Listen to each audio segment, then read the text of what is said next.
I gave birth completely alone while my husband ignored 17 missed calls to spend time with his sister. When I finally confronted him about who she really was, he just smirked and said, "The sister story was easier to sell." I said nothing. That was 8 months ago. Now his mother sends me birthday cards for my daughter, and he doesn't even know what state we live in. Let me take you back to where this nightmare began.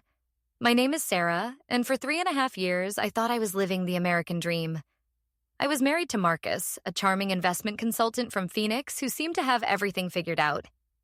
We met at a coffee shop in downtown Austin when I was 26, fresh out of graduate school with my marketing degree, ready to take on the world. Marcus was everything I thought I wanted in a partner. Tall, athletic build from his college basketball days, with these piercing green eyes that seemed to see right through you. He had this confidence about him, the kind that makes you feel safe and protected. He drove a sleek black BMW, wore tailored suits, and always smelled like expensive cologne. When he asked for my number, I felt like the luckiest girl in Texas. Our early dating days were like something out of a romance novel. He'd surprise me with weekend trips to San Antonio, send flowers to my office just because it was Tuesday, and listen intently when I talked about my dreams of starting my own digital marketing agency. He seemed genuinely interested in everything about me. My childhood in small-town Oklahoma, my fears, my ambitions. I thought I'd found my soulmate, but there was always Isabella. His sister, Isabella Rodriguez, because Marcus had taken his father's surname while she kept their mother's maiden name, he explained. From day one, she was a constant presence in our relationship.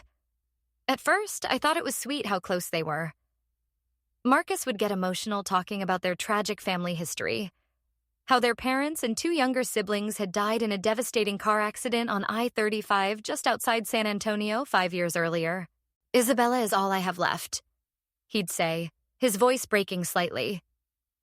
"After we lost Mom, Dad, little Carlos, and baby Maria, we only have each other. She's the only family I have in this world."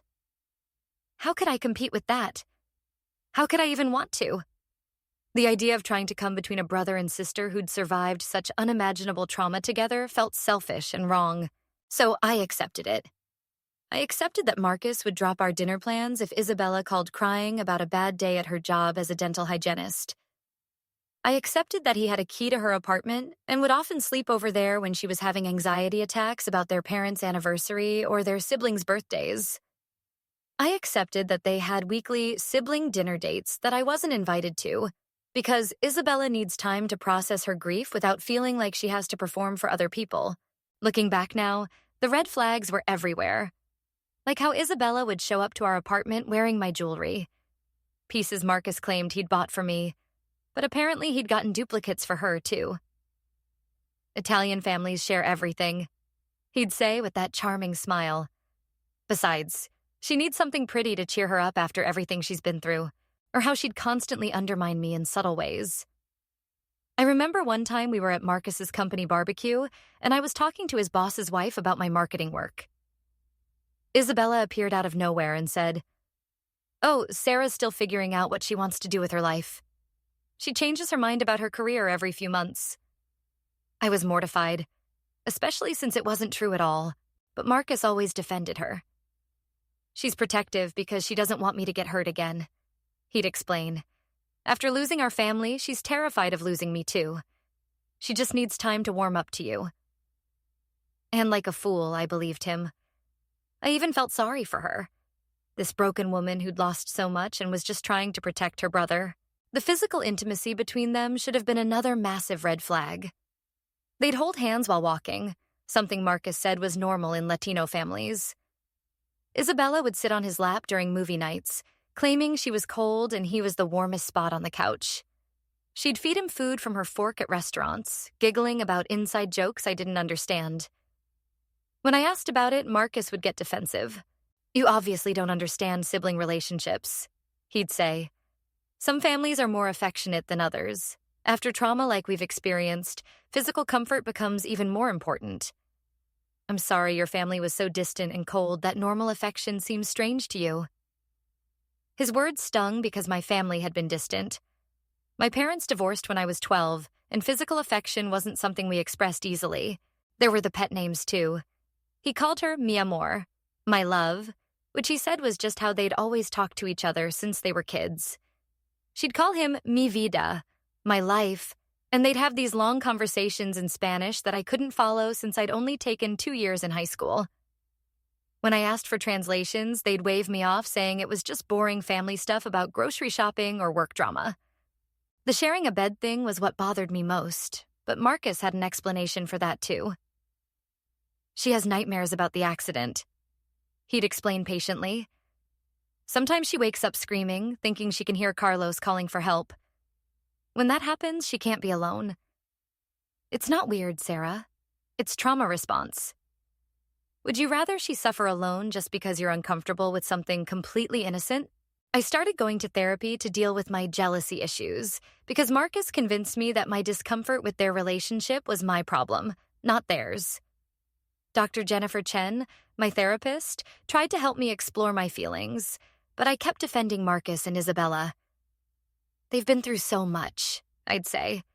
I need to be more understanding and supportive. When Marcus proposed after 2 years together, Isabella was the first person he called. She cried. Happy tears, he assured me, and insisted on helping plan the wedding. She had opinions about everything. The venue, too formal. The dress, too flashy. The guest list, too big. She wanted a small, intimate ceremony because big celebrations feel disrespectful when Carlos and Maria can't be there to celebrate with us. Our wedding was beautiful but small, held at a vineyard outside Austin with just 35 guests.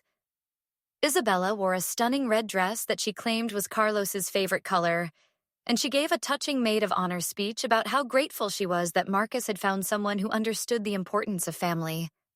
She talked about their parents would have loved me, how their siblings would have adored their new sister-in-law. There wasn't a dry eye in the house, including mine. I felt so grateful to be welcomed into their surviving family unit, to be trusted with their grief and their healing process. Isabella even gave me a necklace that had supposedly belonged to their mother, a delicate silver cross with tiny emeralds. She would want you to have this, Isabella whispered as she fastened it around my neck. The first year of marriage was mostly wonderful. Marcus was attentive and loving, though Isabella remained a constant presence. She'd join us for date nights, vacation planning sessions, and even came along on what was supposed to be our romantic getaway to Colorado. She's never seen mountains before, Marcus explained. After everything she's lost, don't you want to help create some happy memories for her? I did want that. I genuinely cared about Isabella's healing and happiness, even though something deep in my gut always felt off about the situation. I pushed down those feelings, labeled them as selfishness or jealousy, and doubled down on being the perfect, understanding wife and sister-in-law. Everything changed when I found out I was pregnant. Marcus was overjoyed, immediately calling Isabella to share the news.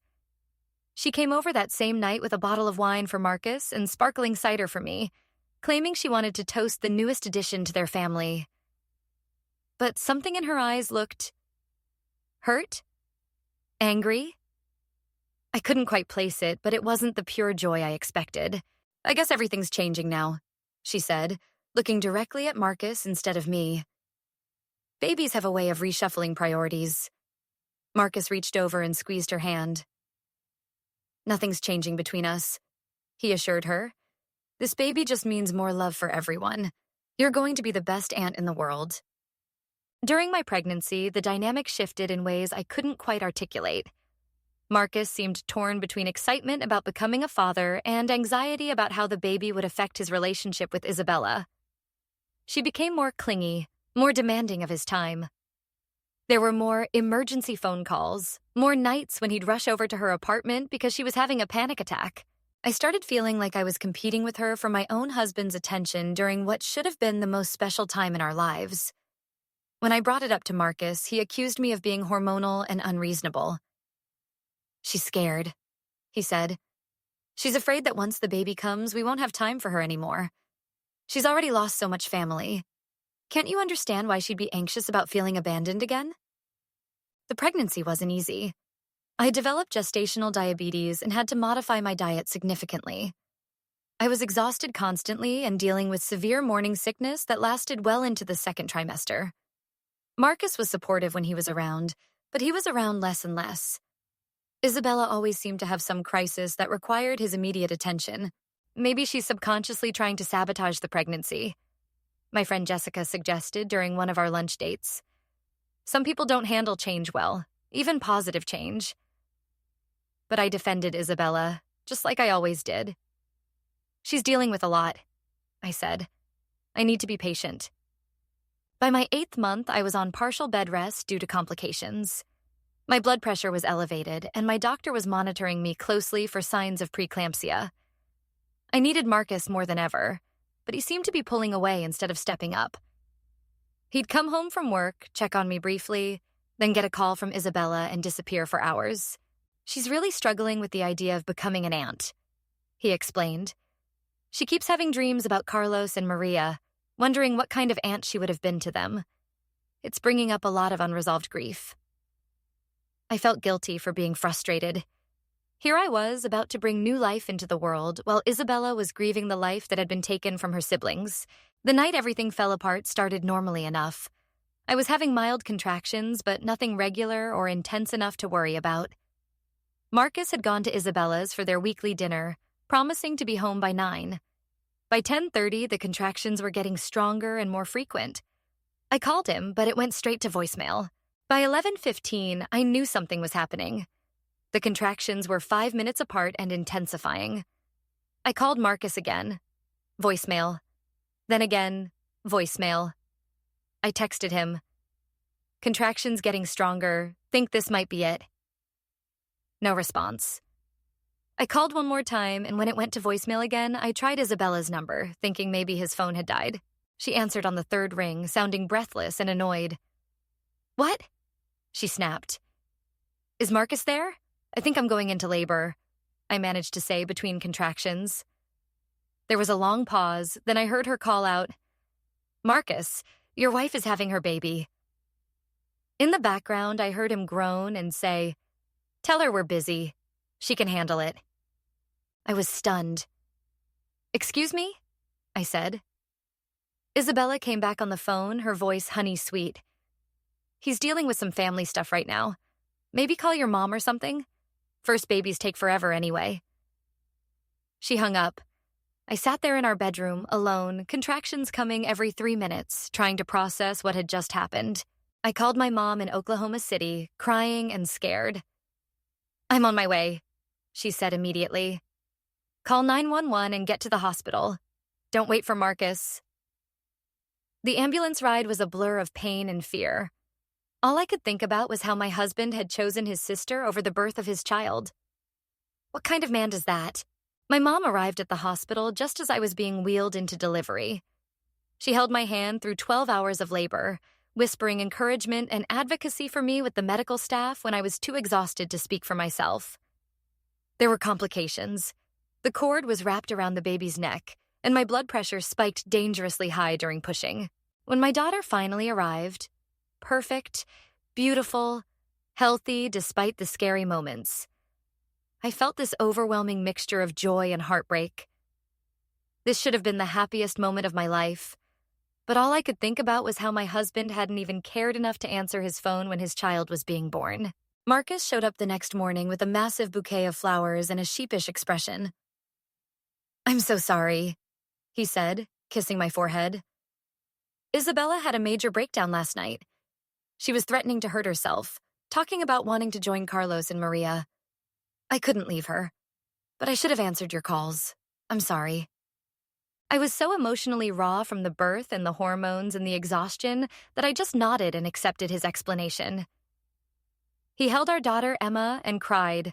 Whether from joy or guilt, I couldn't tell. For the next few days, he was the perfect husband and father, bringing me meals, changing diapers, handling all the visitors so I could rest. But old patterns die hard. Within a week, Isabella was back to her usual demanding behavior, calling at all hours with various emergencies. Marcus would hand me the baby and rush off to handle whatever crisis she'd manufactured. I felt like a single mother who happened to live with a man who split his time between 2 households. Emma was 6 weeks old when I reached my breaking point. I was exhausted, overwhelmed, and desperately needed support.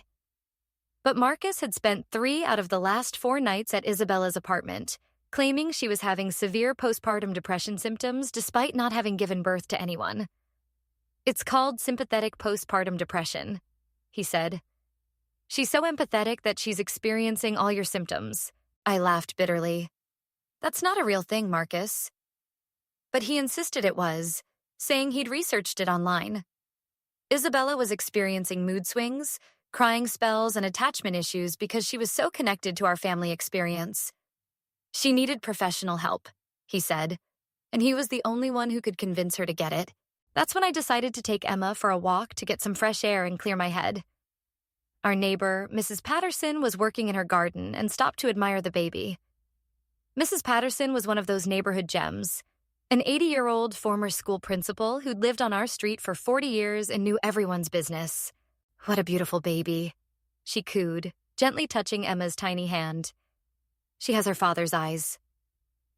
I started telling her about how challenging it had been adjusting to motherhood, especially with Marcus spending so much time helping his sister through her grief. Mrs. Patterson's face changed immediately. She looked confused, then concerned, then almost sick. "Honey," she said slowly, gripping her garden gate for support, "that woman isn't his sister." My world tilted on its axis. "What do you mean?" I whispered. Mrs. Patterson looked around to make sure we weren't being overheard, then spoke quietly.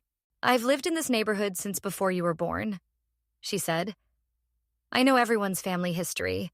That woman, Isabella, she's the daughter of my friend Rosa, who works at the bank downtown. Rosa has 2 children, Isabella and her older brother Miguel. No family tragedy, no dead parents, no lost siblings. Isabella's been working as a dental hygienist since she graduated from UT San Antonio 3 years ago. The bottom fell out of my world. Everything I thought I knew about my husband, my marriage, my life, was a lie. I started shaking so hard that Mrs. Patterson took Emma from my arms, afraid I'd drop her. "Are you absolutely certain?" I asked, even though I could see in her eyes that she was. "Sweetheart, I went to Rosa's birthday party just last month. Isabella was there with her boyfriend, a tall man with dark hair who looked exactly like your husband. Rosa introduced him as her daughter's boyfriend, Marcus. She was so proud, talking about how he's an investment consultant and how they're planning to move in together soon. I don't remember walking home. I don't remember putting Emma in her crib or calling my mom. The next thing I knew, my mom was driving up from Oklahoma City again, this time with my dad, and they were helping me pack bags while I cried hysterically in the nursery.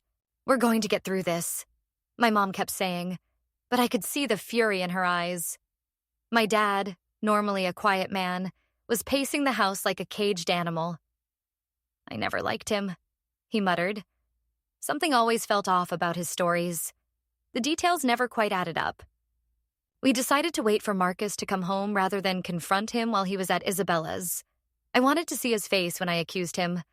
I wanted to watch him try to lie his way out of this. My parents took Emma into the kitchen while I waited in the living room, practicing what I was going to say.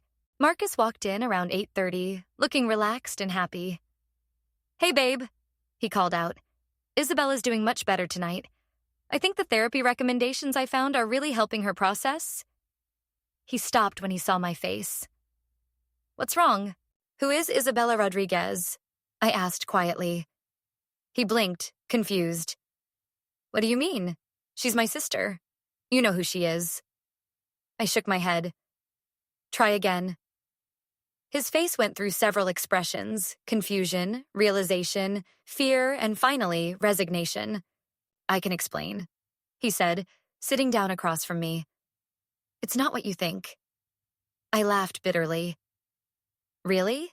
Because what I think is that you've been lying to me about literally everything for almost 4 years. What I think is that the woman I believed was your sister is actually your girlfriend. What I think is that you've been living a double life and I've been the biggest fool in Texas." Marcus ran his hands through his hair, a gesture I'd always found endearing but now made me nauseous. "Okay, yes. Isabella and I have a complicated relationship. But it's not what you think. We dated in college, but that's over. We're friends, best friends. She's like a sister to me now. She's like a sister? I repeated. Marcus, you share a bed with her. You call her my love. You missed the birth of your daughter to comfort her. That's not friendship, that's a relationship. He started to protest, but I cut him off. And what about your family? Your dead parents and siblings? Mrs. Patterson knows Isabella's family. They're all very much alive. The mask finally slipped completely. Marcus looked at me with this expression I'd never seen before. Cold, calculating, almost amused. Look, he said, his voice different now, lacking the warmth I'd grown accustomed to. The family story was easier than explaining that I have commitment issues. I love Isabella, but I also love the idea of a wife and a normal life with you. You love her? I whispered. He shrugged. I love both of you, in different ways. Isabella understands me in ways you never could. But you're stable. You're the kind of woman you bring home to meet parents. You're marriage material. I thought I could have both. I slapped him. The sound echoed through our living room like a gunshot. You're sick, I said. You're a sociopath. How could you lie about your family being dead? How could you let me comfort you through fake grief? How could you build our entire relationship on lies? Marcus touched his cheek where I'd hit him, and that cold smile spread across his face again. You say that like it's a bad thing, he said. You got 3 good years out of it. You got a beautiful baby. You got financial security. Most women would be grateful. That's when my dad appeared in the doorway. Pack your things and get out, he said quietly, but his voice carried the kind of authority that made Marcus actually step backward. You have 10 minutes before I call the police. My mom appeared too, holding Emma, her face like thunder. You won't keep me from my daughter, Marcus said, trying to regain some control. My dad laughed, but it wasn't a pleasant sound. Son, we know you're not listed on that birth certificate yet. Sarah was smart enough to wait. You have no legal rights until paternity is established, and something tells me you're going to have bigger problems to worry about than custody. Marcus looked between my parents and me, realizing he was outnumbered and outmaneuvered. This isn't over, he said, grabbing some clothes from our bedroom. You can't just steal my child.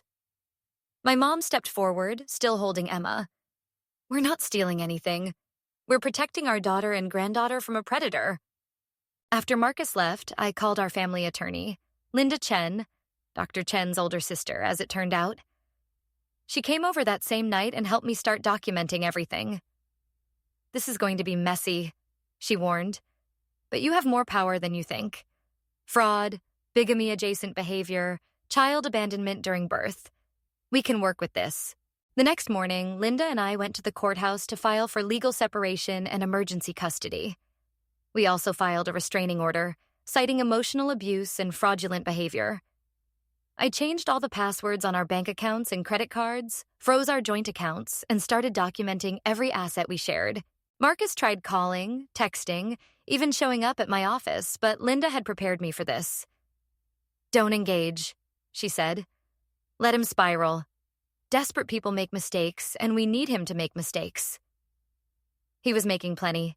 He left voicemails alternating between apologies and threats, sent dozens of text messages calling me everything from a vindictive witch to a kidnapper. Then Isabella started contacting me directly. Her first message was almost sympathetic. Sarah, I'm sorry you found out this way. Marcus never meant to hurt you. Can we talk? But when I didn't respond, her messages became increasingly hostile. You knew what you were getting into, she wrote. Marcus told me you were just a placeholder until he was ready for something real. That message actually helped our case. Linda used it to demonstrate a pattern of harassment and emotional manipulation. These people are showing you exactly who they are, Linda said. We just need to document it all carefully and let them destroy their own credibility. The court hearing for temporary custody was scheduled for 2 weeks after I filed. During that time, my private investigator, yes, Linda convinced me to hire one, uncovered information that made my head spin.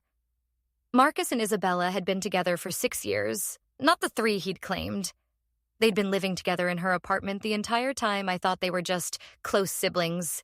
The investigator found social media posts from Isabella's friends that referenced her boyfriend Marcus going back years.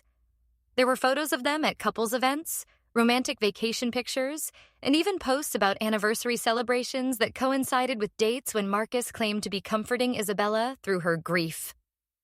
But the most shocking discovery was financial. Marcus had been supporting Isabella financially throughout our entire marriage. He'd been paying her rent, her car payment, even her dental hygienist certification program, all while telling me we needed to be careful with money because of his student loans and my irregular freelance income. Our joint bank statements showed regular transfers to Isabella's account, sometimes for thousands of dollars. When I asked him about smaller amounts in the past, he'd claimed they were reimbursements for family expenses or helping her with therapy costs related to her trauma. I'd felt guilty for even questioning it. The investigator also discovered that Marcus's family was indeed very much alive. His parents lived in a suburb of Dallas, and he had 4 siblings, all successful professionals. None of them had been invited to our wedding. When the investigator contacted his mother, she was shocked to learn Marcus was married and had a baby. Marcus told us he was gay and living with his boyfriend in Austin. His mother explained to the investigator. He said they weren't ready for family involvement yet, but he seemed happy. We've been sending money for his partner's medical expenses for the past year. The medical expenses were Isabella's cosmetic dental work. Armed with this information, Linda felt confident about our position. He's committed fraud on multiple levels, she explained. Financial fraud against you, against his family, probably against his employer if he's been using family emergency leave for this double life. The custody court is going to take a very dim view of this behavior. The hearing itself was surreal. Marcus showed up with a lawyer, but even his attorney seemed uncomfortable with the evidence against his client. Isabella was there too, sitting in the back of the courtroom wearing a conservative dress and looking like the grieving sister she'd pretended to be for so long. When it was my turn to testify, I told the truth as clearly and calmly as I could. The judge, a stern woman in her 60s named Judge Martinez, listened without expression as I described the lies, the financial fraud, and Marcus's absence during Emma's birth. When I finished, she asked Marcus's attorney if he wanted to cross-examine me. The attorney declined, probably realizing that anything Marcus said would only make things worse. Then Linda presented our evidence, the financial records, the social media posts, the investigator's findings about Marcus's living situation and family lies. The judge's expression grew darker with each revelation. When Marcus finally took the stand, he tried to minimize everything. Yes, he admitted, he and Isabella had been romantically involved, but it was complicated.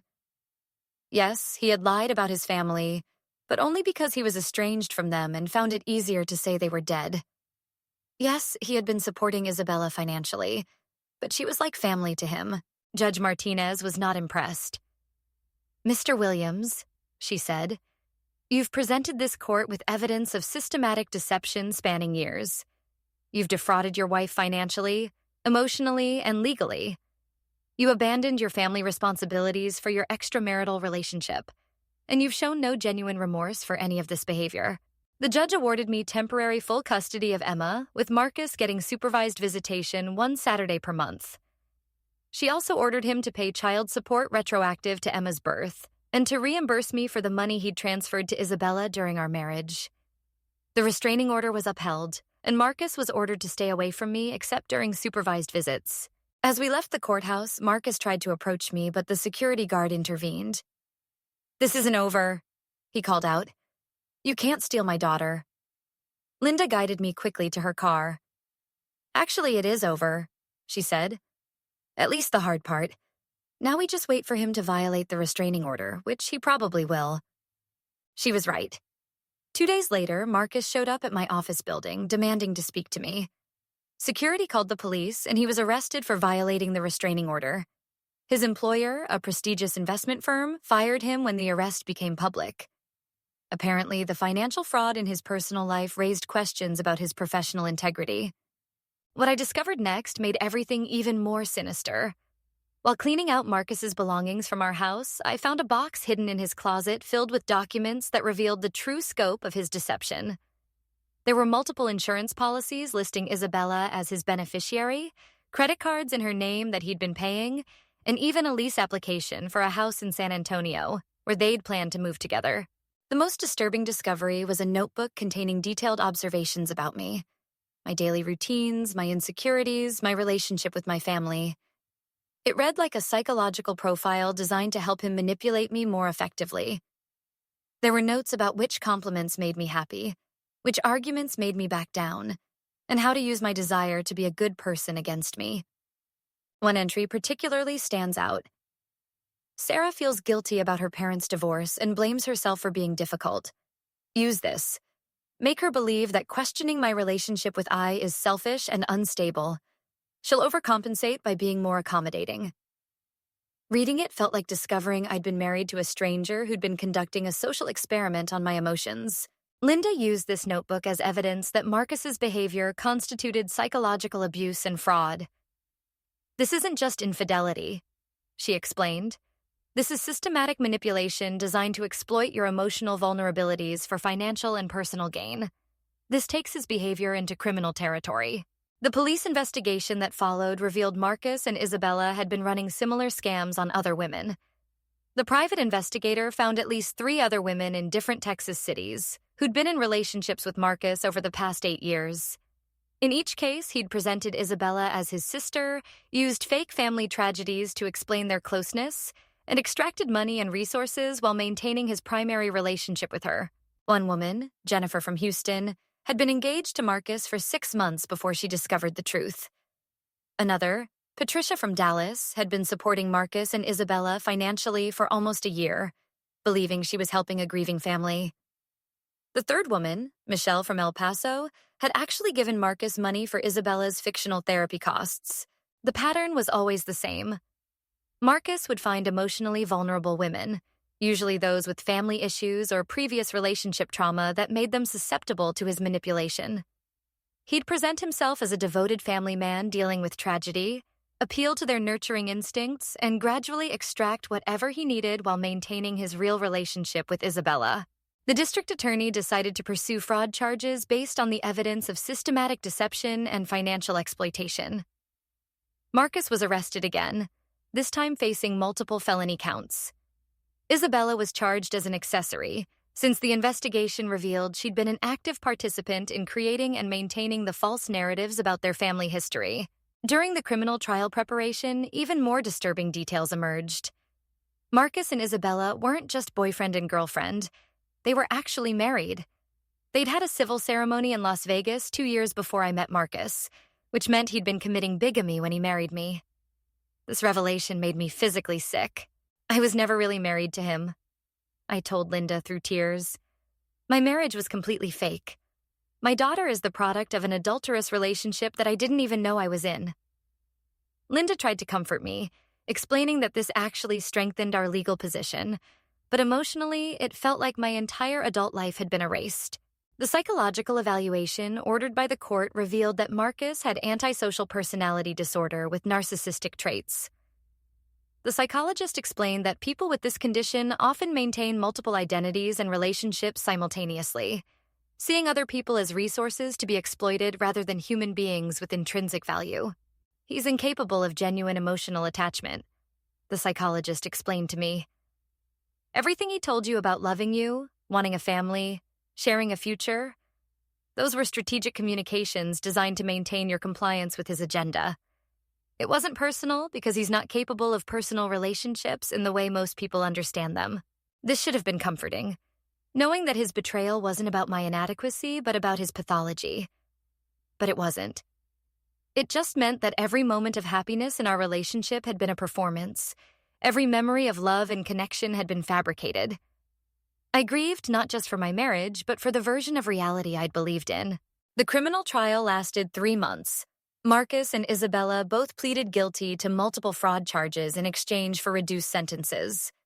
Marcus got 18 months in prison plus restitution payments to all his victims. Isabella got probation and community service since the prosecution agreed she'd been psychologically manipulated by Marcus herself, despite her participation in the schemes. During the trial, I met the other women Marcus had victimized. Jennifer, Patricia, and Michelle became an unexpected support system. We formed a group chat and called ourselves Marcus's Ex-Victims Club. Dark humor became a coping mechanism. At least we all have excellent taste in fake grieving brothers, Patricia joked. Jennifer was the one who helped me understand that healing meant reclaiming my narrative. He stole our stories, she said. He made us feel like supporting characters in his drama instead of the heroes of our own lives. Recovery means remembering that we're the protagonists, and this chapter doesn't define the whole book. My recovery was complicated by postpartum depression that had been exacerbated by the trauma of discovering my entire life was a lie. Dr. Chen, my therapist, helped me work through the complex grief of losing someone who'd never really existed. You're mourning the death of Marcus, the loving husband, she explained. That person was real to you, even though he was fiction. Emma, meanwhile, was thriving. She was a happy, healthy baby who had no idea her father was a sociopathic criminal. My parents moved to Austin to help me, my dad taking early retirement and my mom starting a part-time job at a local nonprofit. Having them close made single motherhood manageable instead of overwhelming. 6 months after the trial ended, I got an unexpected phone call from Susan Williams, Marcus's real mother. She'd gotten my number from the victim services coordinator and wanted to meet her granddaughter. I was hesitant at first. How could I trust anyone from Marcus's family after everything he'd put me through? But Susan was nothing like her son. She was a warm, genuine woman who'd been devastated to learn about Marcus's crimes and desperate to have some relationship with Emma. I know I can't undo what he did to you, she said during our first meeting.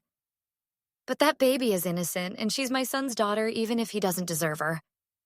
Susan explained that Marcus had been manipulative and dishonest since childhood, but the family had hoped he'd grown out of it. He was always charming and convincing, she said.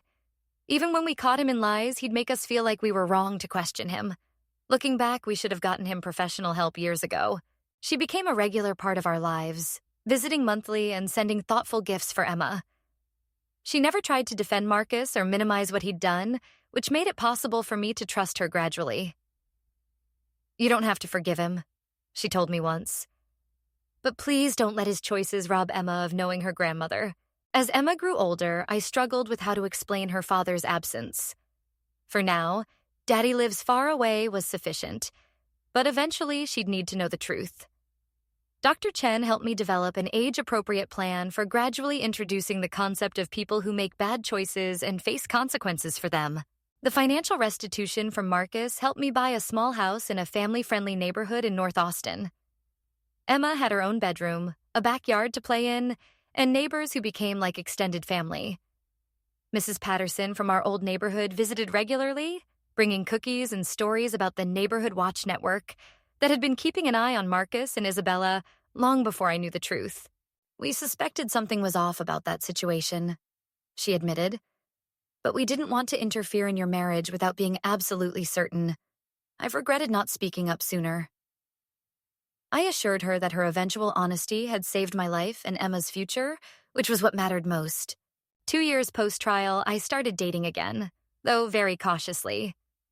Dr. Chen helped me identify the warning signs I'd missed with Marcus and develop better boundaries around trust and vulnerability. You're not broken, she reminded me. You're educated. There's a difference. I met David at a single-parent support group. He was a divorced father of 2 whose ex-wife had struggled with addiction and mental health issues.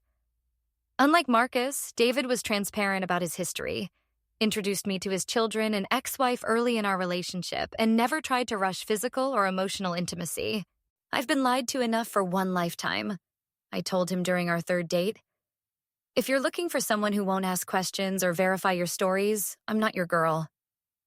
He laughed and pulled out his phone, showing me his real driver's license, his divorce decree, and photos of his kids. Transparency is sexy, he said. David and I took things extremely slowly. He understood that my trust had been shattered and never pressured me to move faster than I felt comfortable. When I told him the full story of Marcus and Isabella, his response was perfect. I'm so sorry that happened to you, and I'm grateful you survived it to be here with me now. Our relationship developed organically over months of honest conversations, shared experiences with our children, and gradual emotional intimacy. When he eventually proposed, after 2 years together, It was with complete transparency about his intentions, his finances, his past, and his hopes for our future. Our wedding was the opposite of my first marriage. Large, joyful, and attended by both families, including Susan, who'd become like a mother to me. Emma, now 4 years old, was our flower girl, and David's children were part of the wedding party. The celebration felt authentic and hopeful in ways my first wedding never had. Marcus was released from prison around the time David and I got engaged. He attempted to contact me through various means, but Linda had prepared restraining orders and legal protocols that kept him at a distance. He never tried to exercise his visitation rights with Emma, which honestly was a relief. Isabella had moved to California after her probation ended, apparently trying to start over with a new identity. The private investigator we kept on retainer occasionally reported her attempts to reconnect with former associates or create new social media profiles, but she seemed to have learned to stay away from Texas and anyone connected to Marcus's victims. Emma started kindergarten as a confident, happy child who called David Daddy and Marcus's mother Grandma Susan. She had no memory of Marcus and no awareness of the complexity surrounding her paternity. Susan remained a loving presence in her life, never trying to replace David but maintaining her role as the biological grandmother who'd chosen love over loyalty to her criminal son. My career flourished during this period. I finally launched my digital marketing agency, specializing in helping small businesses owned by women.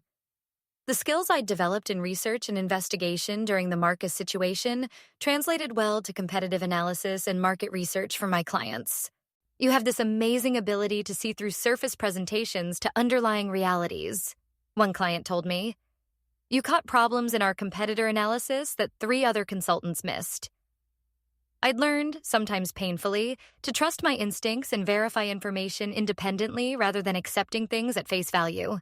5 years after discovering Marcus's deception, I can honestly say I'm grateful for the experience, despite the pain it caused.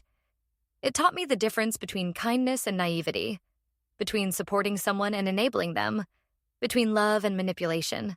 The red flags I'd ignored with Marcus were obvious in hindsight. The isolation from his supposed family, the unwillingness to include me in certain aspects of his life, the way he used my empathy against me by presenting me with problems only I could solve through sacrifice. A healthy partner doesn't ask you to compete with other relationships for basic respect and attention. I learned that normal family affection doesn't involve romantic pet names, shared beds, or secretive behavior. Healthy sibling relationships can coexist with marriage relationships without conflict or competition.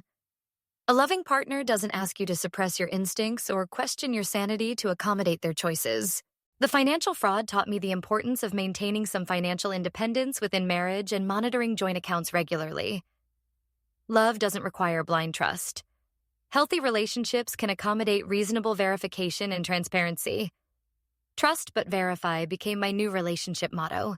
Perhaps most importantly, I learned that gaslighting is subtle and progressive. Marcus didn't start by telling me huge lies. He started with small inconsistencies and trained me to ignore my intuition by labeling my questions as jealousy or insecurity. By the time the lies were enormous, I'd already been conditioned not to trust my own perceptions. The therapy component of my recovery was crucial. Dr. Chen helped me understand that I'd been targeted specifically because of my psychological vulnerabilities. My fear of being seen as unreasonable, my guilt about my parents' divorce, my desire to be a good partner. Predators study their victims and exploit existing insecurities. You weren't stupid, Dr. Chen repeatedly reminded me. You were kind, and he weaponized your kindness against you. The solution isn't to become unkind. It's to become discerning about who deserves your kindness. This perspective helped me move forward without becoming cynical or bitter. My relationship with the other victims, Jennifer, Patricia, and Michelle, evolved into genuine friendships based on mutual understanding and support. We meet annually on the anniversary of Marcus's conviction, not to dwell on the past, but to celebrate our survival and growth. We call it our Independence Day. Jennifer went back to school and became a therapist specializing in fraud recovery. Patricia started a nonprofit organization providing legal support for financial fraud victims. Michelle wrote a book about her experience that helped other women identify manipulation tactics. We all transformed our trauma into purpose. The legal system worked in our case, but I learned it doesn't always. Many fraud victims don't have the resources for private investigators or comprehensive legal representation.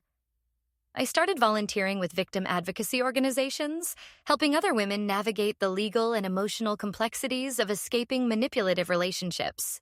Today, Emma is 7 years old and thriving in second grade. She's artistic like her grandmother Susan, athletic like David, and has my stubborn streak when it comes to standing up for herself and others. She knows her birth father made bad choices and can't be part of our family, but she feels completely secure in the family we've built.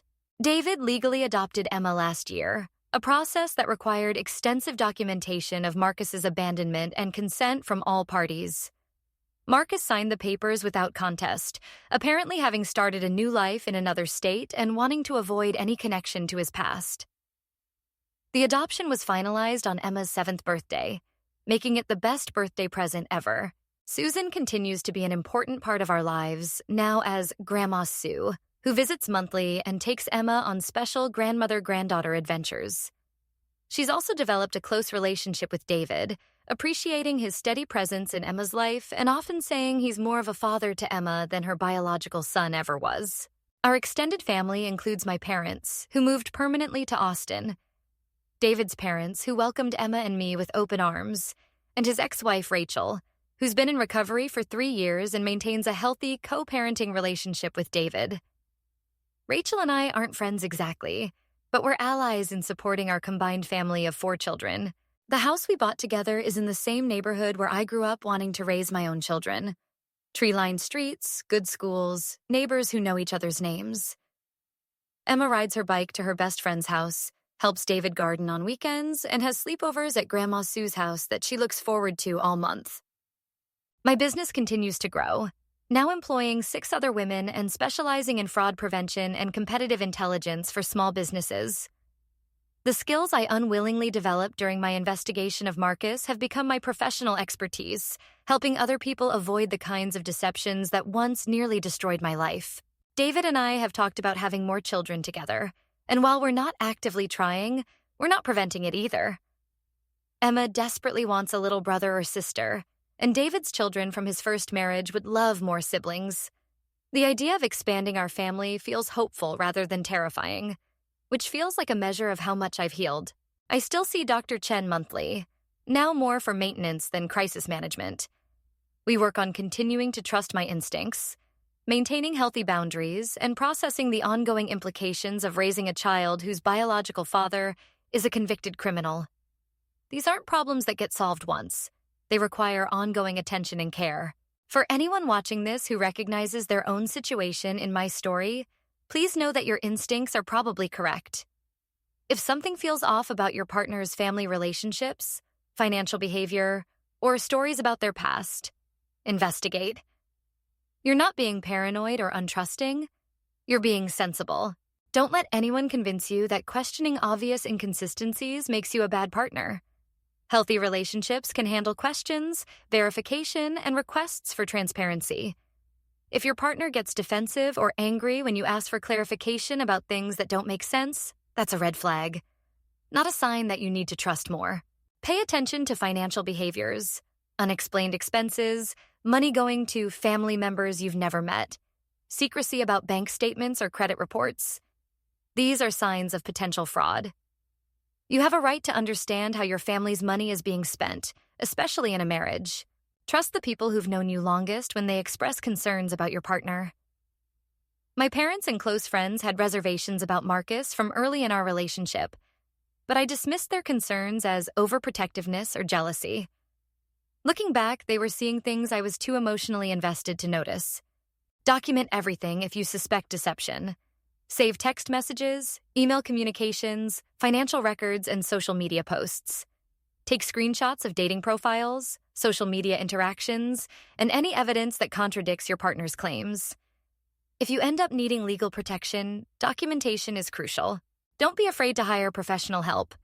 Private investigators, forensic accountants, and specialized attorneys might seem expensive, but they can save you years of legal battles and financial devastation.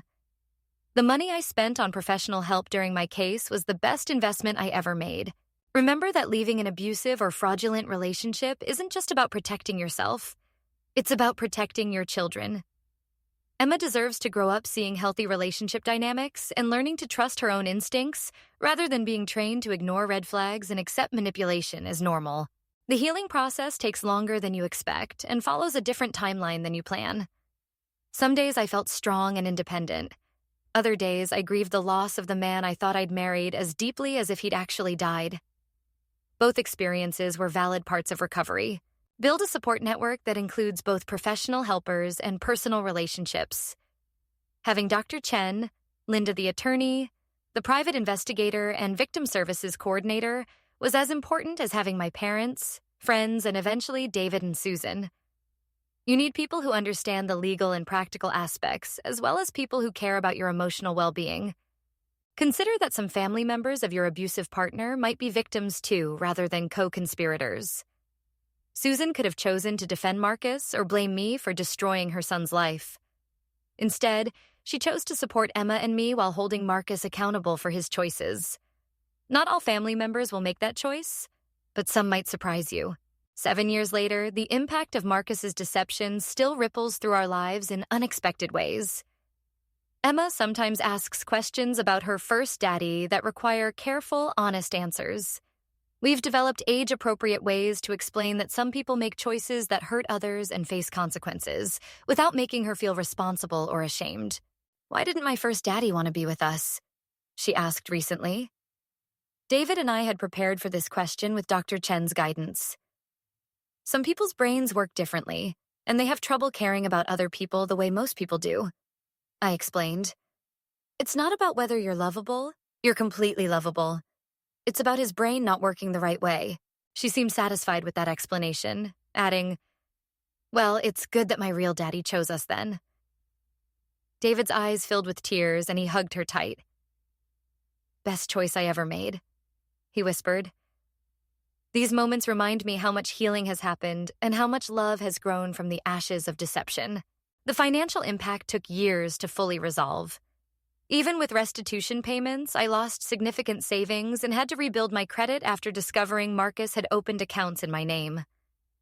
The house I thought we owned together had been heavily mortgaged to fund his double life, and I ended up selling it at a loss. But financial recovery taught me skills I never would have developed otherwise. I learned about credit monitoring, investment strategies, and financial planning in ways that made me more financially literate and independent than I'd ever been. The experience of rebuilding forced me to take control of my financial life in empowering ways.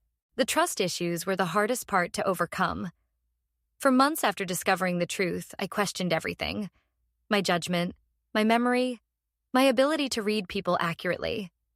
Dr. Chen helped me understand that this was a normal response to systematic gaslighting, not a permanent personality change. He trained you not to trust yourself, she explained. Recovery means learning to trust your instincts again while also developing better skills for verifying information. It's not about becoming suspicious of everyone. It's about becoming appropriately careful with your trust. This balance took years to achieve and requires ongoing maintenance. My relationship with dating was complicated for a long time. Even with David, who proved his trustworthiness repeatedly, I struggled with allowing myself to be vulnerable. We went through couples counseling to help me work through trust issues that were affecting our relationship despite his patience and understanding. "I know these trust issues aren't about me," David told our counselor. "But I want to understand how to help Sarah feel safe without enabling the trauma responses that aren't serving her anymore." His willingness to do the work of understanding my healing process rather than just waiting for me to get over it was one of the things that convinced me he was safe to love. The criminal justice system provided some closure, but it couldn't undo the emotional damage. Marcus, serving 18 months in prison, felt inadequate compared to the years of therapy, legal battles, and emotional recovery his actions had required from multiple victims. But it was something, and it kept him away from all of us during the most vulnerable period of our healing. Isabella's role in the deception became clearer during the investigation and trial. While she was genuinely a victim of Marcus's manipulation, she was also an active participant in maintaining the lies that hurt other women. Understanding this complexity helped me process my anger toward her while also recognizing that abusive relationships often create victims who become perpetrators. The psychological evaluation revealed that Isabella had her own trauma history that made her susceptible to Marcus's control, but that didn't excuse her participation in harming others. Hurt people, Dr. Chen explained. But understanding the cycle doesn't mean excusing the behavior or minimizing its impact on victims. The business I built from the ashes of my old life has become more successful than I ever imagined possible. What started as a survival necessity, needing to support myself and Emma independently, became a passion for helping other women build financial security and independence. My specialty in fraud prevention and competitive intelligence attracts clients who've had their own experiences with deception in business or personal relationships. You understand what it feels like to be lied to, one client said. That makes you incredibly motivated to help other people avoid the same experience. The agency now employs 12 people, mostly women, and we've developed a reputation for uncovering information that other firms miss. Our tagline is, trust but verify. The motto I adopted after learning that blind trust without verification isn't actually love. It's naivety that enables abuse. We donate time and services to victim advocacy organizations, helping women who suspect fraud in their relationships but can't afford private investigators. Seeing other women escape situations before they reach the crisis point I experienced gives me a sense of purpose that transforms my trauma into something useful. Emma loves coming to the office after school sometimes, coloring at my desk while I work and chatting with my employees who've all become like aunts to her. She's growing up seeing women running successful businesses, supporting each other professionally, and building security through their own efforts rather than depending entirely on partners. When I grow up, I want to help people like Mama does, she announced recently. I don't know if she'll choose investigation work specifically, but I hope she'll choose work that matters to her and helps other people in some way. Watching her develop confidence and independence gives me hope for her future relationships and choices. David has been incredibly supportive of my business, never threatened by my success or independence. I love being married to someone who could take care of herself without me, but chooses to build a life with me instead, he says. This perspective, partnership between equals rather than dependence, feels revolutionary after my experience with Marcus. Our marriage is characterized by transparency in ways my first marriage never was. We have monthly financial meetings where we review all accounts together, discuss major purchases, and plan for future goals. We both have individual savings accounts and joint accounts, and neither of us makes major financial decisions without consulting the other. We also have what we call relationship check-ins, where we specifically ask each other about concerns, needs that aren't being met, or changes we'd like to see. I never want either of us to feel like we can't ask questions or express concerns, David says. Problems that can't survive conversation aren't worth protecting. This level of communication felt uncomfortable at first. I'd been trained by Marcus to avoid rocking the boat with questions or concerns. But Dr. Chen helped me understand that healthy relationships thrive on honest communication rather than being threatened by it. Conflict handled well actually strengthens trust rather than damaging it. The legal situation with Marcus continues to evolve even years later. He violated his probation by attempting to contact me through social media and was arrested again. This time he received a longer sentence and was ordered to have no contact with any of his former victims indefinitely. He's escalating rather than learning, Linda explained. Some people never accept responsibility for their choices and continue to blame their victims for the consequences of their own behavior. This pattern validated my decision to maintain strict boundaries and comprehensive legal protection rather than hoping he would change. The restraining orders and no-contact provisions have been renewed multiple times, and now include provisions for online harassment and third-party contact attempts. Emma is also specifically protected by court orders, though she's unaware of these legal protections since they haven't been necessary to enforce during her lifetime. Susan continues to be a wonderful grandmother to Emma while maintaining her own boundaries with Marcus. I love my son, but I cannot support his choices, she's told him directly. Emma is my granddaughter, and I will always prioritize her well-being over your comfort. Her loyalty to Emma over Marcus has been healing in ways I didn't expect. The relationships with Marcus's other victims have remained strong over the years.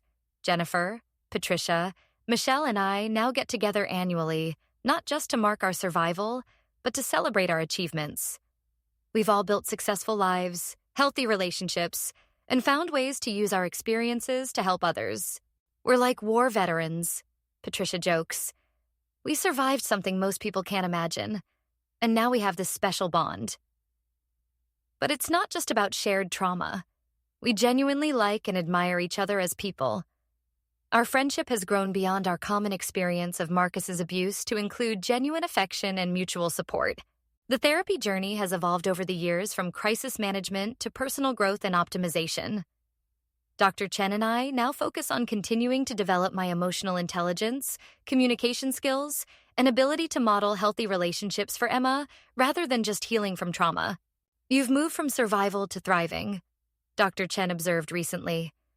Now the work is about fine-tuning and maintaining your mental health rather than rebuilding it. This shift from healing trauma to preventing future problems and optimizing well-being feels like a significant milestone in recovery. I've started speaking publicly about fraud awareness and relationship red flags, sharing my story at conferences and workshops for women's organizations, victim advocacy groups, and financial literacy programs. Your story could save someone else's life, a workshop participant told me once. And I realized she was right. The speaking engagements have connected me with experts in domestic violence, financial fraud, and psychological manipulation who've helped me understand the broader context of my experience. Learning about patterns of abuse and manipulation has been both validating and empowering. I wasn't uniquely foolish, just human in a situation designed to exploit normal human trust and empathy. As Emma gets older, her questions about her family history become more sophisticated and require more detailed answers. We've developed a strategy with Dr. Chen for gradually introducing more complex truths as her ability to understand and process them develops. "Why don't I have any pictures with my birth father?" she asked recently. I showed her the few photos I'd kept from our marriage, mostly family pictures that included her as a baby, and explained that sometimes adults make choices that mean they can't be part of their children's lives anymore. "Did he hurt you?" she asked directly, showing the intuitive emotional intelligence that makes me so proud of her. "Yes," I answered honestly. "Not with hitting, but by lying about important things and making choices that hurt our family. That's why the judge decided it was safer for us to live without him."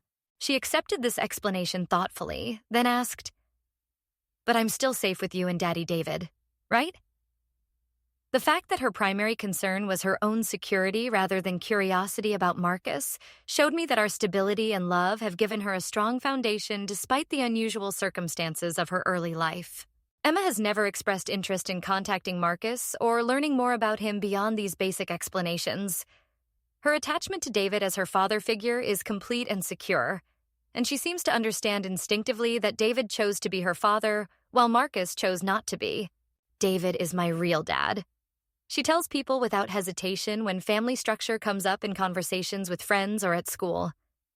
"He's the one who takes care of me and teaches me things and loves me."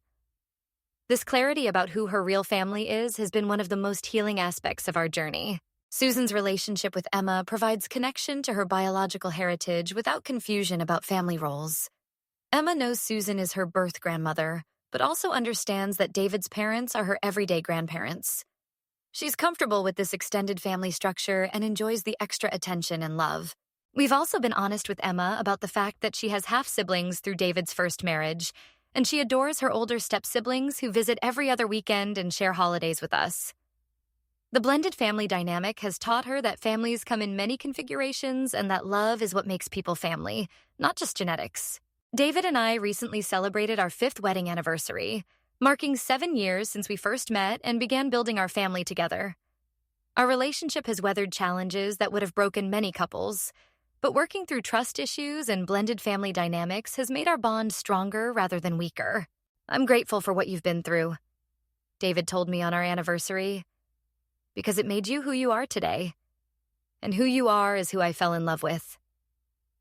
This perspective, seeing my trauma history as part of what shaped my strength rather than something broken that needed fixing, has been transformational for my self-image. We're actively trying for a baby together now, and Emma is excited about the possibility of becoming a big sister. "I can teach the baby how to be safe and know when people are telling the truth," she announced, showing that she's internalized some of the safety lessons from our family history without being burdened by fear. The business continues to grow, and I'm considering franchising the model to help women in other cities start similar agencies focused on fraud prevention and competitive intelligence. The idea of creating economic opportunities for other women while expanding services that help people avoid deception feels like a natural evolution of my recovery. My relationship with my parents has deepened significantly since they moved to Austin to help us. They've been able to watch Emma grow up daily, and they've seen me rebuild my life from devastating loss to genuine happiness. "We're so proud of who you've become," my mother said recently. "You turned the worst experience of your life into strength that helps other people." The financial recovery is now complete and has exceeded where I was before the fraud occurred. Owning my own business and managing my own investments has given me financial security that doesn't depend on anyone else's choices. This independence provides peace of mind that I never had when my economic security was tied to a partner's honesty. I'm working with a publisher on a book about fraud recovery and relationship red flags, hoping to reach women who might be in situations similar to what I experienced, but don't know how to get help or validate their concerns. "Your story could prevent other people from going through what you went through," the editor said. "The book will include practical checklists for identifying manipulation tactics, resources for legal and financial protection, and strategies for recovery after discovering a partner's deception." I want it to be the resource I wish I'd had when I was questioning my instincts about Marcus but didn't know how to trust my own perceptions. One of my primary goals as Emma's mother is to raise her with the emotional intelligence and self-trust that I had to learn painfully as an adult. I want her to grow up knowing that her instincts are valuable, her questions are valid, and her boundaries deserve respect. "You always have the right to ask questions," I tell her regularly. And if someone gets angry at you for asking reasonable questions, that tells you something important about them, not about you. I want her to understand early that healthy relationships welcome curiosity rather than punishing it. We practice scenarios where she might encounter manipulation or deception, using age-appropriate examples like playground dynamics or interactions with adults. "If someone tries to make you keep secrets from your parents, what should you do?" I ask. "Tell you right away," she answers confidently. I'm teaching her about financial literacy from an early age, showing her how to track money, understand value, and make informed decisions about spending and saving. "Money is a tool that helps you take care of yourself and the people you love," I explain. "Understanding how it works gives you power to make good choices." Most importantly, I'm modeling what healthy adult relationships look like through my marriage with David. Emma sees us communicate respectfully, resolve conflicts constructively, and make decisions together. She sees David treating me as an equal partner whose opinions and concerns matter. "I want to marry someone like Daddy David," she announced recently. "Someone who's nice to my mama and helps take care of our family." This comment made me realize that despite the trauma surrounding her early life, she's developing healthy expectations for how partners should treat each other. I'm also teaching her that it's normal and healthy to verify information rather than accepting everything at face value. When she tells me something she heard at school, I might say, "That's interesting. Should we look that up to learn more about it?" This models critical thinking without creating unhealthy suspicion. "You're raising a girl who won't be easily fooled," Dr. Chen observed recently. "But you're also raising her to be open to love and connection. That balance, being discerning without being cynical, is the goal." Emma's confident, trusting, but not naive personality suggests we're succeeding in this balance. My experience with Marcus opened my eyes to how common relationship fraud and manipulation actually are. Through my work with victim advocacy organizations, I've met hundreds of women who've experienced similar deceptions, financial abuse, and psychological manipulation in their intimate relationships. The patterns are remarkably consistent across different demographics and education levels. Predators target empathetic, successful women who have resources to exploit and psychological vulnerabilities to manipulate. They often present as ideal partners initially, love-bombing their targets before gradually introducing control and deception. These aren't random crimes of opportunity. The FBI agent who worked Marcus's case explained. These are systematic predators who study their targets and adapt their approach based on what each victim most wants to hear. They're essentially con artists who specialize in romantic relationships. This understanding helped me stop blaming myself for being stupid enough to fall for Marcus's lies. He was skilled at manipulation because he'd practiced on multiple victims and refined his techniques based on what worked. I was targeted specifically because I had qualities he wanted to exploit: empathy, financial resources, and desire for family connection. The legal system's response to relationship fraud varies widely by jurisdiction, prosecutor interest, and available evidence. Our case was successful partly because Marcus had victimized multiple women with similar patterns, making it easier to prove systematic criminal behavior rather than just relationship conflict. Many victims don't report because they're embarrassed or because they think it's just relationship drama rather than actual crime, Linda explained. But fraud is fraud, regardless of the relationship context. Stealing someone's money and psychological well-being through systematic deception is criminal behavior that deserves legal consequences. The advocacy work I do now focuses partly on encouraging law enforcement and prosecutors to take relationship fraud seriously and on helping victims understand that they have legal options beyond just divorce or breakup. Financial fraud, identity theft, and psychological abuse can have criminal as well as civil consequences. Recovery from Marcus's betrayal affected every area of my life in ways I'm still discovering years later. Learning to trust my instincts again improved my business relationships, parenting decisions, and friendships, as well as my romantic relationship with David. "You're more direct now," my friend Jessica observed recently. "You say what you think instead of worrying about whether other people will like your opinions." This change has made my relationships more authentic and satisfying, even though it means some people who preferred the more accommodating version of myself have drifted away. The experience taught me that conflict avoidance, which I thought was kindness, was actually a form of dishonesty that enabled bad behavior and prevented genuine intimacy. Learning to address problems directly and immediately has strengthened all my relationships, not just romantic ones. My parenting style is more confident and authoritative than it might have been without this experience. "You don't negotiate with Emma about basic rules," my mother observed approvingly. "You're not afraid of her being temporarily upset if it means keeping her safe." This boundary-setting ability came from learning the cost of failing to enforce boundaries with adults. The financial skills I developed during recovery have benefited our entire extended family. I've helped my parents optimize their retirement planning, taught financial literacy workshops at Emma's school, and provided informal consulting to friends starting their own businesses. "You turned your trauma into expertise," David said proudly. "Now you're helping other people avoid the mistakes that hurt you."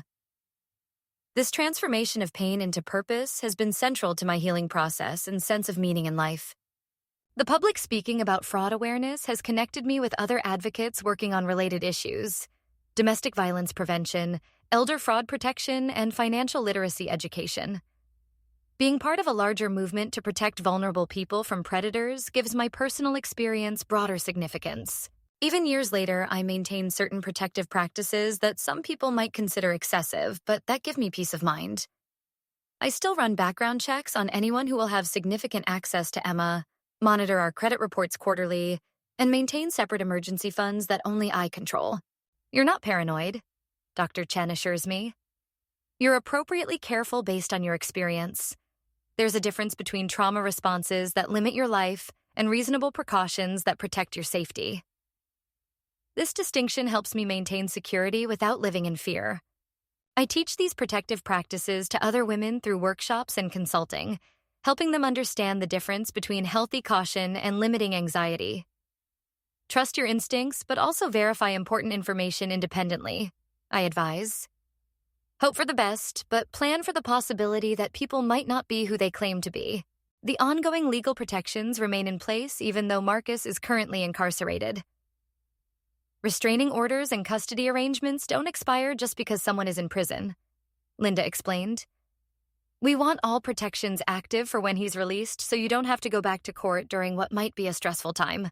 Emma is now old enough to understand basic safety concepts without being frightened by them. She knows not to give personal information to strangers, to tell trusted adults about anyone who makes her uncomfortable, and that some adults make bad choices that require other adults to keep children safe. You're teaching her to be smart without making her scared," Susan observed during one of her visits. "She's confident and outgoing, but also aware. That's a good combination." Finding this balance between protection and normal childhood has been one of my biggest parenting challenges. 10 years after discovering Marcus's deception, I can honestly say that my life is better now than it ever was during our relationship, even during the periods when I believed I was happy. The happiness I thought I had then was built on lies and required me to ignore my own instincts and needs. The happiness I have now is built on truth and authentic relationships.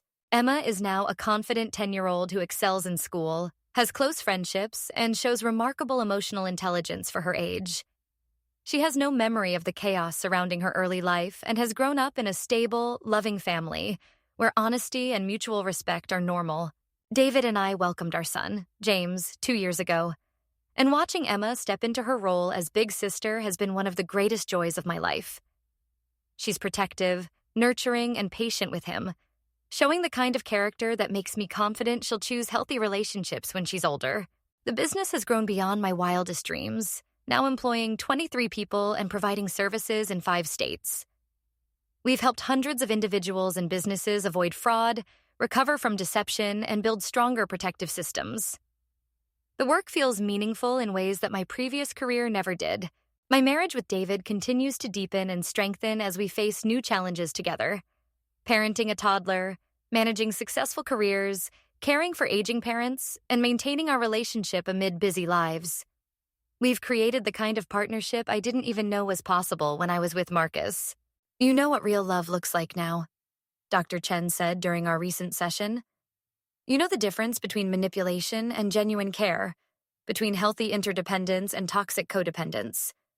That knowledge will protect you and your children for the rest of your lives. The relationships with Marcus's other victims remain strong, and we continue to support each other through ongoing life challenges. Jennifer recently got engaged to a wonderful man who knows her whole story and loves her because of her strength, not despite her past.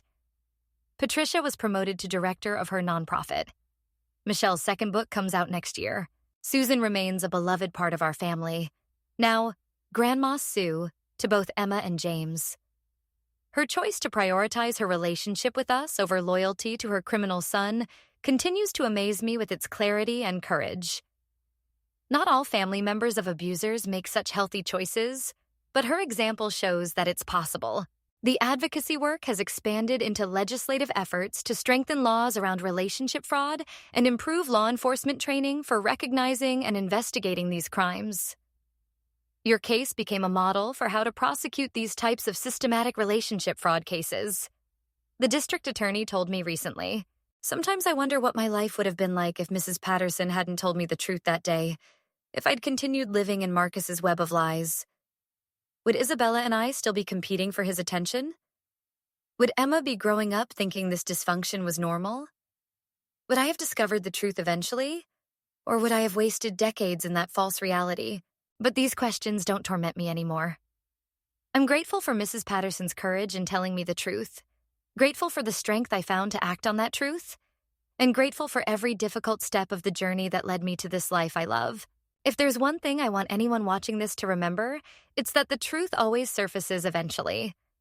Lies require constant maintenance and energy to sustain, while truth has a way of asserting itself no matter how many people are invested in maintaining deception. Marcus spent years carefully constructing his false identity and maintaining multiple relationships based on elaborate fiction. But truth has a weight that fiction can't match, and eventually the structure of his lies collapsed under its own impossibility. The same will happen with any deception that's significant. It's not sustainable long-term. Trust your instincts, but verify what you can, I tell women now. And remember that you deserve relationships built on truth, even when lies seem more comfortable in the short term. Short-term comfort based on deception always leads to long-term pain. Short-term discomfort from facing truth always leads to long-term freedom. Today, Emma and James are playing in our backyard while David grills dinner and I finish some work on my laptop. It's an ordinary Tuesday evening in an ordinary suburban neighborhood, and I am extraordinarily grateful for this simple, honest life we've built together. This is what happiness actually looks like. Not the performance I was maintaining during my marriage to Marcus, but the deep satisfaction that comes from living authentically with people who know and love the real you. It was worth every difficult step of the journey to get here. For anyone currently living in a web of lies, wondering if your instincts are correct, questioning whether you're being reasonable or paranoid, trust yourself. Investigate. Ask questions. Demand transparency. Your future authentic happiness is worth any temporary discomfort that comes from uncovering truth. And if you discover that your worst fears are correct, remember that surviving deception makes you stronger, not weaker. It teaches you skills you never knew you needed and shows you strength you never knew you had. You can rebuild from devastating betrayal and create something more beautiful than what was destroyed. That's the real end of this story. Not the destruction of my false marriage, but the creation of my authentic life. The truth didn't just set me free. It showed me what freedom could look like and gave me the courage to claim it. Thank you for listening to my story. I hope it helps someone else find their way to truth and freedom, just like Mrs. Patterson's courage helped me find mine. Because every woman deserves to be the hero of her own true story, not a supporting character in someone else's lie.